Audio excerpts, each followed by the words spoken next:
No hables para que me escuches. El podcast.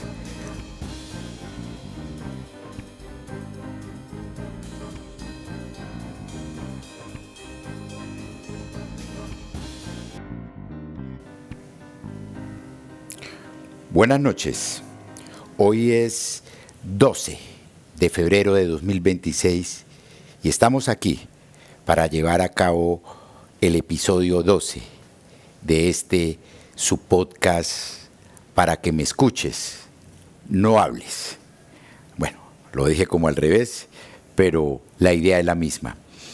El título de hoy para este programa, en este episodio, es Colaboradores y opinión. ¿Por qué el nombre? Bien, cuando uno elabora programas de formatos a veces diferentes como es el audio y como es el video, pues suele encontrarse con opiniones, con observaciones de las personas que muy fielmente me escuchan. Quisiera recibir muchos comentarios de todo tipo, pero son limitados, son escasos, es decir, no todas las personas que opinan se toman quizás un tiempo para hacer una observación. Lo hacen vía email, lo hacen también directamente en la plataforma de Spotify o en cualquier otra plataforma donde se encuentra hospedado este programa. Y yo doy respuestas muchas veces, casi siempre, cortas, largas. Les doy un corazón, un like o likes, como se llama, a algunas personas que conozco en virtud de mi amistad o del tiempo que nos venimos conociendo, pues hago también su respectivo comentario, si se puede llamar en privado, porque esos comentarios me los hacen también en privado, a veces colectivamente, en reuniones con amigos, etcétera. Pero digamos que existe una retroalimentación.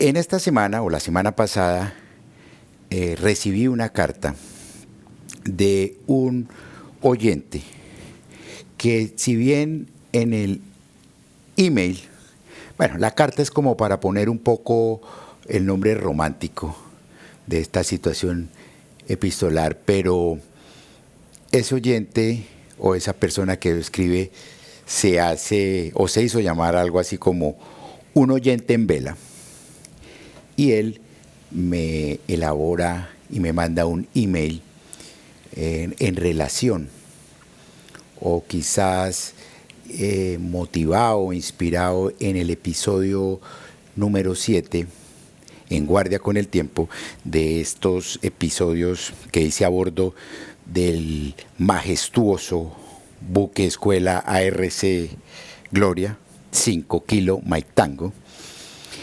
Y es en la primera parte de este programa donde voy a intentar leerles esa carta o ese email. Y la segunda parte, después de la lectura, corresponde a una publicación, a un podcast de un conocido que tuve el mérito, afortunadamente, de conocer hace ya algunos años, que es el señor Ramón Caparroso. Él es español y tiene, como les dije, un podcast que se llama Te cuento para que me escuches. Él vive en la ciudad de Santurtzi. Es una ciudad marinera ubicada justo en la desembocadura de la ría de Bilbao. Este programa lo hace en compañía de una colega, una colaboradora que se llama Arinta Durán. Bien, Ellos le dedicaron por encima de 15 minutos en su programa a hacer opiniones y a observar lo que fue o cómo ellos vieron desde una perspectiva bastante profunda ese episodio. Entonces, sin más presentaciones, los dejo, ¿no? Se quedan conmigo para la respectiva lectura de la carta. Estimado Daniel Rueda Serrano, le escribo estas líneas tras habitar el silencio de su episodio 7 en Guardia con el Tiempo. Usted nos propone que el silencio es una puerta y que el mar es un estado de entrada a lo verdadero. Sin embargo, al escucharlo, no puedo evitar sentir una inquietud que me obliga a confrontar su visión con la de aquellos que han diseccionado la condición humana desde la angustia y la memoria.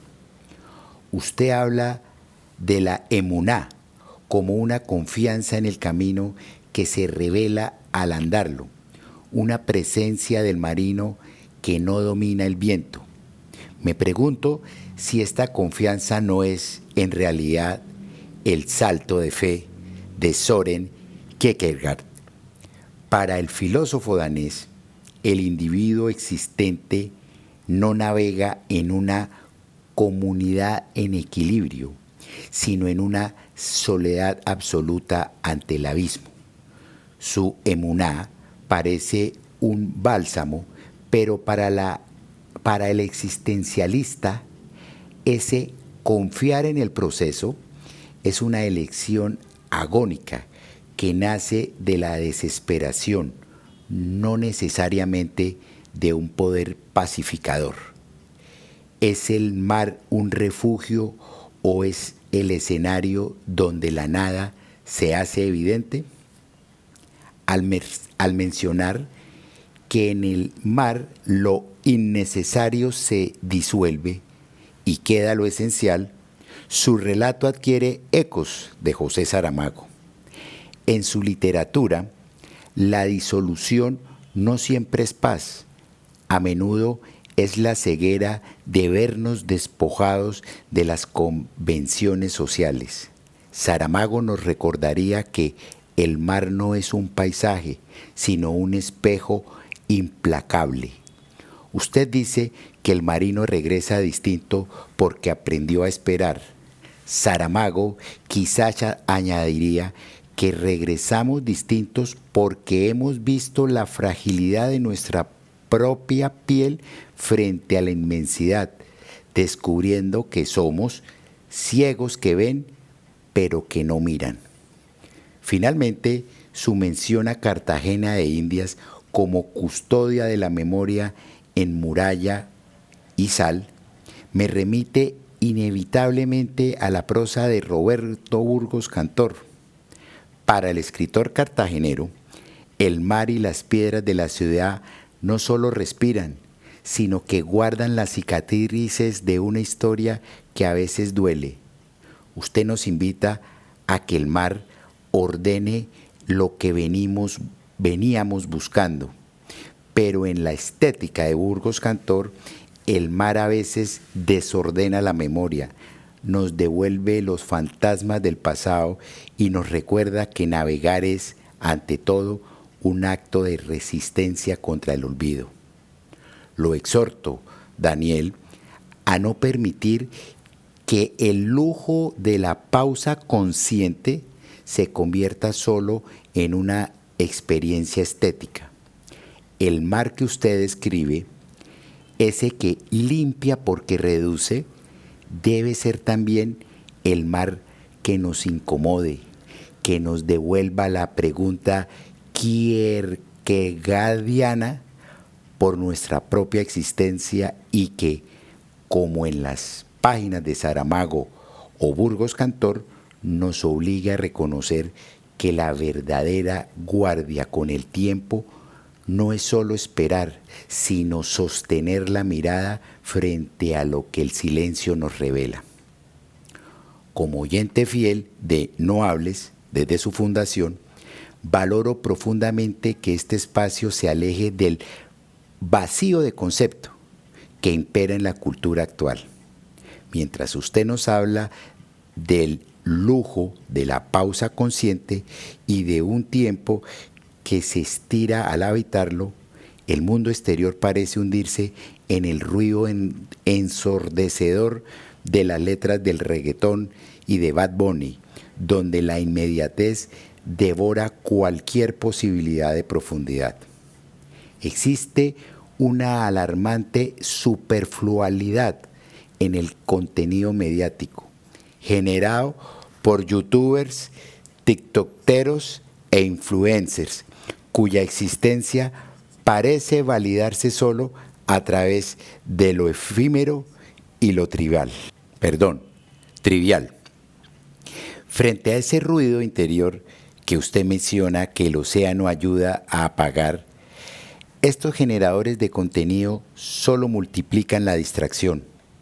Por ello, este capítulo 7 y la trayectoria de excelencia que ha mantenido en episodios anteriores actúa como un faro. Sin embargo, mi mensaje también es una alerta. Le exhorto a que el podcast no caiga jamás en esa corriente de lo superfluo por buscar la aprobación fácil de las masas. La verdadera guardia con el tiempo es sostener la mirada frente a lo que el silencio nos revela, sin ceder a la tentación de la vacuidad moderna. Gracias por este viaje corto de minutos, pero largo de vida. Le pido que en el próximo puerto nos hable también de la tormenta que ocurre dentro de quien en silencio no encuentra orden, sino la inmensa pregunta de quién es. Atentamente, un oyente en vela. Bien, oyente en vela, gracias por sus palabras. Quisiera complementarlas sin entrar a mucha profundidad, que el concepto de lujo de la pausa consciente es el núcleo de lo que yo defino como tempus. No se trata de un simple descanso o de detener el reloj, sino de una forma radicalmente distinta de relacionarse con el tiempo. Les voy a explicar sus dimensiones fundamentales. Uno, o se las diré secuencialmente. Habitar el tiempo, no luchar contra él. En lugar de ver los minutos como algo que se nos escapa o nos presiona, la pausa consciente permite que el cuerpo aprenda otro compás, uno dictado por el ritmo natural y no por la urgencia. 2. La pérdida de autoridad del reloj. Miren, en el entorno del mar, el reloj pierde su poder. Esta pausa es un lujo, porque en la vida moderna tener el control sobre el propio ritmo es el bien más escaso. 3. Espacios que respiran. Mire, la analogía con la arquitectura religiosa de la antigua Guatemala, donde los muros y los espacios enseñan cómo a vivir con el tiempo y no contra él. Estos son lugares diseñados para esperar y permanecer, cualidades esenciales de la pausa consciente. La poética, que de pronto tanto se ha hablado de Rogelio Salmona. En fin, la disolución, y cuarto, la disolución de lo innecesario. Esta pausa no es vacía, es como un estado de entrada a lo más atento, a lo más verdadero. Lo mencioné como ese ruido interior que se apaga, permitiendo que la persona se reduzca a lo esencial, a respirar, a observar y confiar. Relacionado esto con la carta de nuestro oyente en vela, este lujo de la pausa consciente es precisamente el antídoto contra la superflualidad de la que hablamos. Mientras la cultura del scroll infinito nos obliga a consumir tiempo sin vivirlo, la pausa consciente nos invita a cuestionarlo, tal como los marinos de nuestra armada custodian la memoria del mar. Bueno, a continuación entonces los dejo con Ramón Caparroso, con Arinta Durán en su podcast Te Cuento para que me escuches.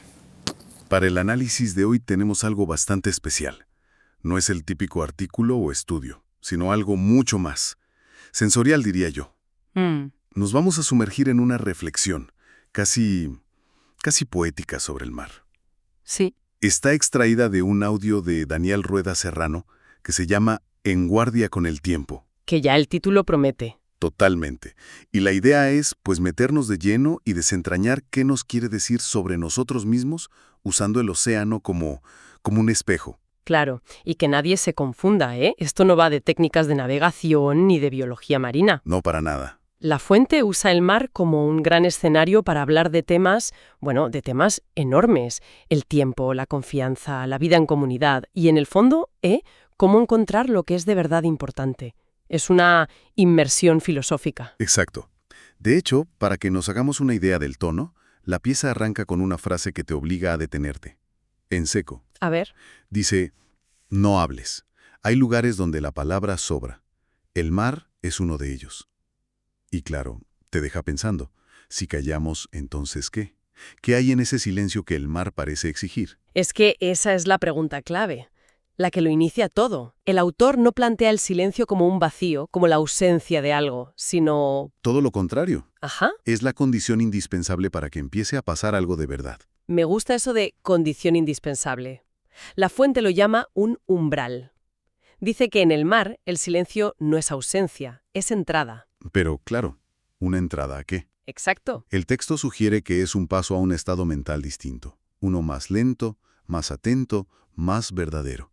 Casi como si tuviéramos que apagar el ruido de fuera para poder escuchar algo dentro. Precisamente. Piénsalo como si entraras en una catedral o en un bosque muy antiguo.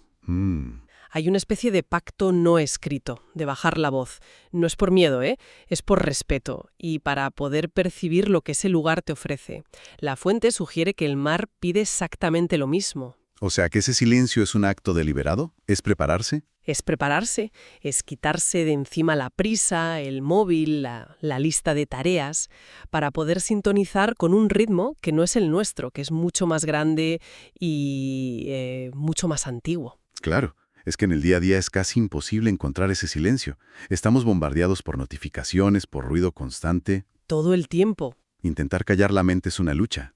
Y la fuente lo presenta como si el mar lo hiciera por ti. Como si su inmensidad, simplemente... Lo absorbiera todo. Eso, absorbiera todo ese parloteo inútil. Exacto.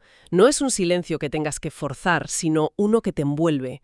Y solo cuando estás en ese estado de receptividad, de escucha, es que puedes empezar a entender el siguiente concepto que introduce, que es... Fundamental. Sí, aquí es donde se pone profundo. Introduce una palabra hebrea, emuná. Emuná. Y la define como confiar en el camino. Lo que me parece increíble es la aclaración que hace. A ver. Se confía no porque todo esté claro, sino porque el camino se revela solo al andarlo. Esto choca un poco con nuestra necesidad de tenerlo todo planificado y bajo control, ¿no? Choca frontalmente. Y para que lo entendamos, usa una analogía potentísima. La del marino. Claro. El marino navega sin dominar el viento, pero escuchándolo. Ahí está la clave de Muna. No es una fe ciega, no es sentarse a esperar que el destino te lleve a buen puerto. No. Es una confianza activa, una que nace de la experiencia y de la atención plena. O sea, no es cierro los ojos y que sea lo que Dios quiera. Para nada. Es más bien abro bien los ojos y los oídos y confío en que sabré qué hacer. Justo. El marino no puede controlar la ola, pero puede aprender a leerla. No puede detener la tormenta, pero puede aprender a navegarla. Claro. Confía en su capacidad para responder a lo que venga, no en que no vaya a venir nada malo. Esa confianza se construye en la acción, en el movimiento.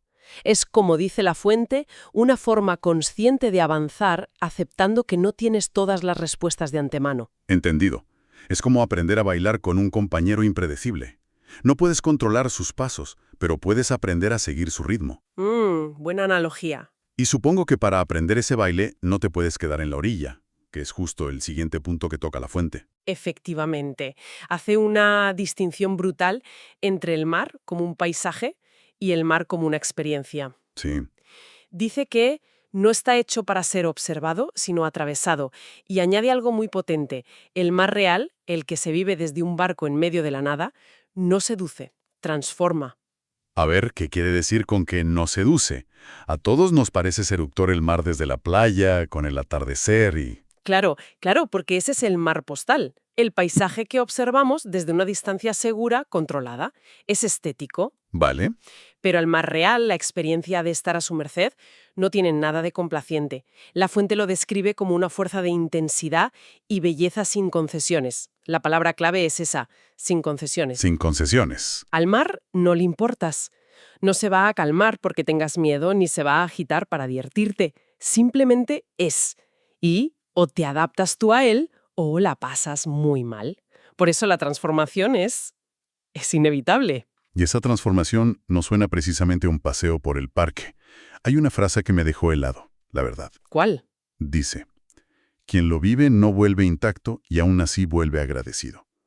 Suena muy contradictorio. ¿Cómo puedes estar agradecido por algo que te rompe o te deja una cicatriz? Es una pregunta excelente, porque ahí está el núcleo de la transformación. No se trata de un rompimiento que te destruye, sino uno que te quita lo que sobra. Ah. Imagina una escultura.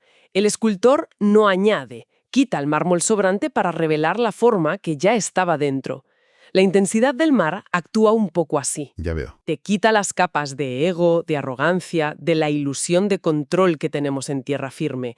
Te enfrenta a tu propia vulnerabilidad, a tu pequeñez.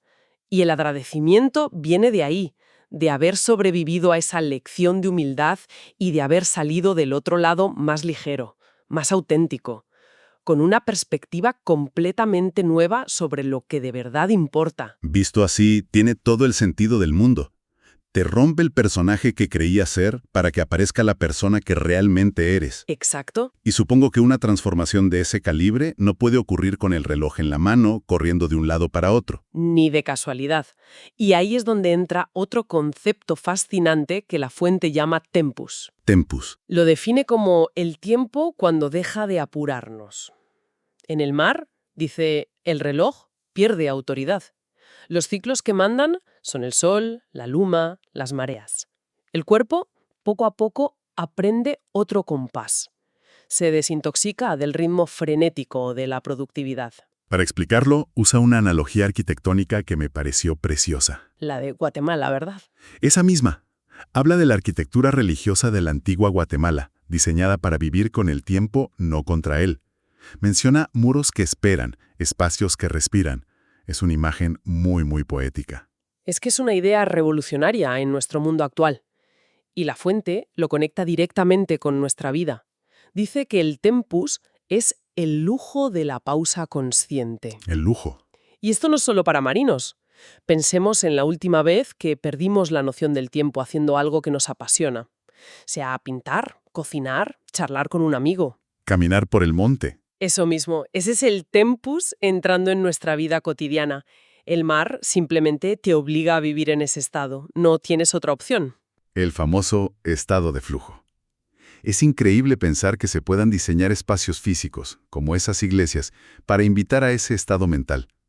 No son solo edificios, son maestros del tiempo. Totalmente. Y esos muros que esperan de Antigua me hacen pensar en otra imagen del texto.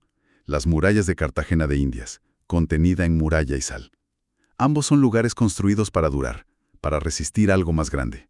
Es una conexión muy buena, sí. La fuente traza ese paralelo. La piedra de Antigua resiste terremotos, la muralla de Cartagena resistía ataques piratas. Claro. Son lecciones de permanencia escritas en el paisaje. Y es la misma lección que enseña el mar. Y ahí es donde conecta con la experiencia de los marinos de la Armada de Colombia en Cartagena. Dice que para ellos, navegar es también custodiar. Me llamó mucho la atención esa palabra, custodiar. No es solo operar un barco, es una responsabilidad mayor. Pero, ¿custodiar qué? Exactamente. El texto dice el tiempo y la memoria, pero suena muy abstracto. Sí, lo es un poco. ¿Cómo se custodia el tiempo en la práctica? Yo creo que se refiere a custodiar una forma de vivir, una relación con el tiempo y con el mar que se está perdiendo. Ah, vale. Custodian un conocimiento ancestral, cómo leer las estrellas, cómo interpretar el viento, los rituales a bordo, las historias que se cuentan de una generación a otra. Es una memoria viva.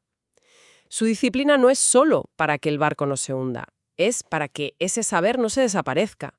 Son guardianes, digamos, de una relación más respetuosa y humilde con la naturaleza. Y esa tarea, esa de custodiar algo tan valioso, no puede ser un trabajo de una sola persona. Me imagino que requiere una coordinación y una confianza en el otro que son difíciles de encontrar en la vida normal. Totalmente. Y con eso la fuente da un giro clave. Después de hablar de la experiencia individual, nos recuerda algo elemental.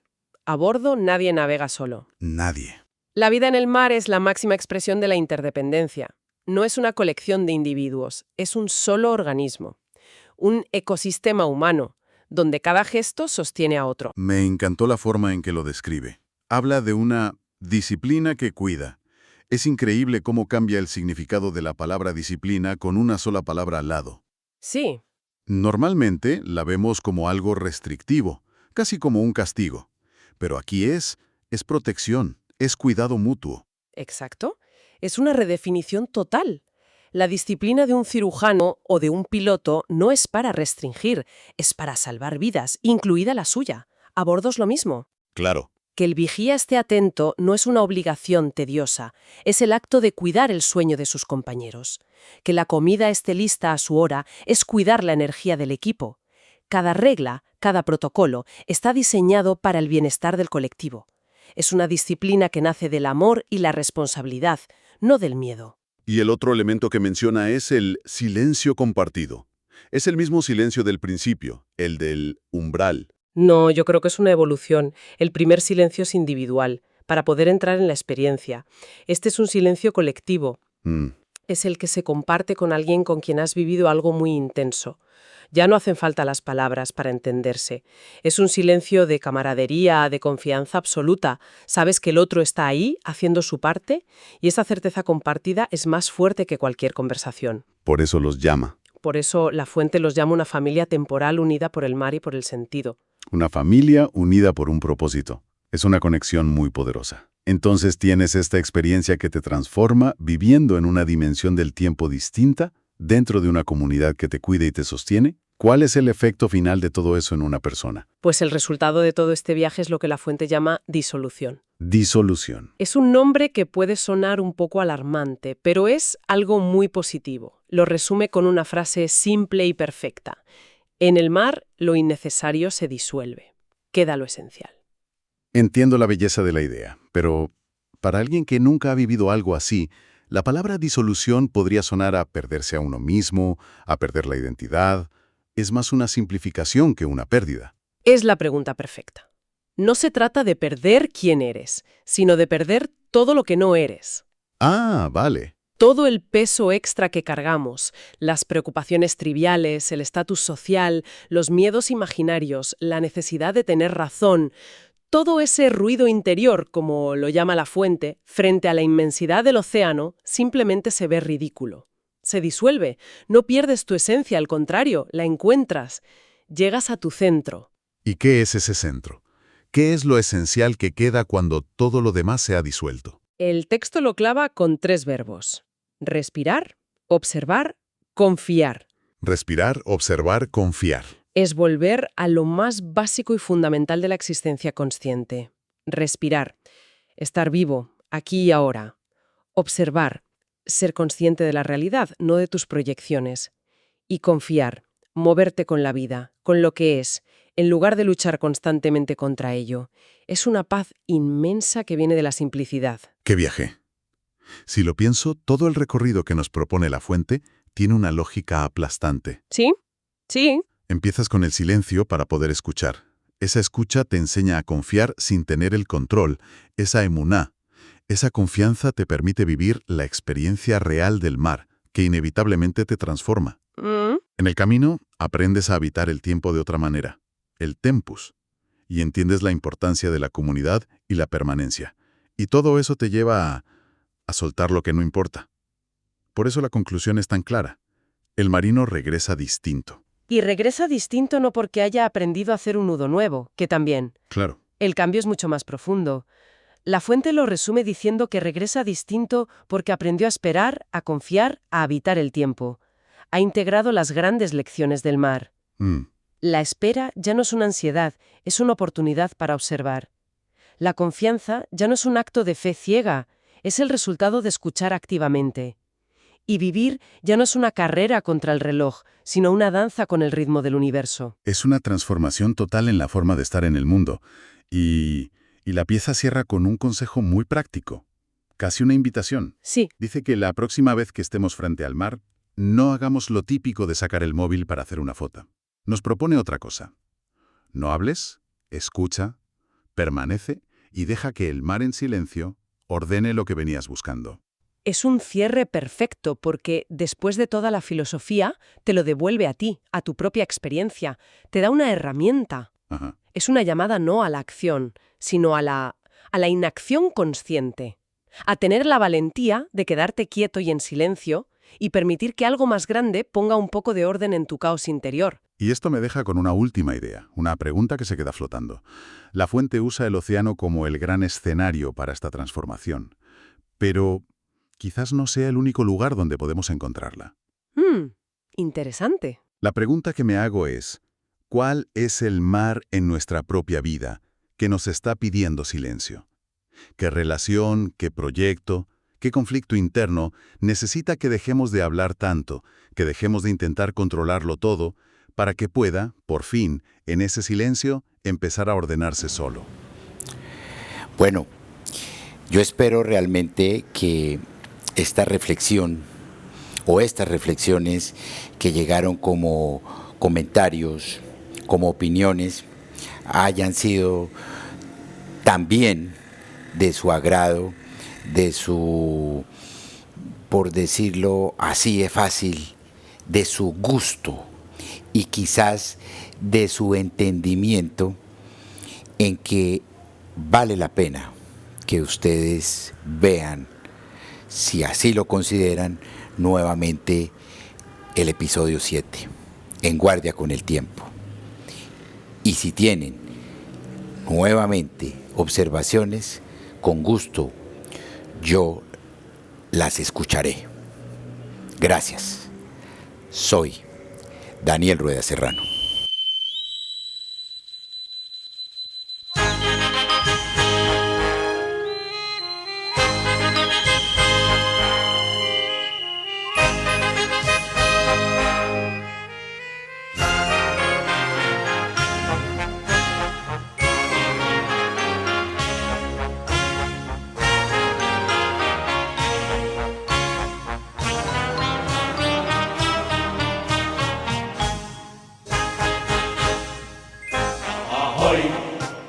Capitán, ahoy, timonel, gloria, gloria, cantemos marinos, loor con amor. De Colombia, mensajero, surcará el mundo entero, su graciosa remoladura, desplegada en el azul, blanco casco, fina, de cuadernas armoniosas, de silueta tan marina, de mesanas del Pauprés. Palos y masteleros, velamen en cruz, de ti aprendemos a navegar. Brisas y temporales, calma, tifón, tú nos enseñas cómo vencer. Ahoy, capitán, ahoy, timonel, oh mi barco, mi gloria, pedazo de patria rodeado de mar. Ahoy, capitán, ahoy, timonel, gloria, gloria, cantemos marinos, loor con amor. Atención, tripulantes, gente que va por lo alto, en virajes por avante o en redondo a ceñir. Hacia arriba, juaneteros, y en su altura los gavieros largarán sus cuadras de velas para hacerse a la mar. Manos entremecidas, frío de las, por ti desafiamos el huracán. Aguas endurecidas, sol tropical, contigo cumplimos noble misión. Ahoy, capitán, ahoy, timonel, con sus hombres en gloria, pisar de Colombia su gran tricolor.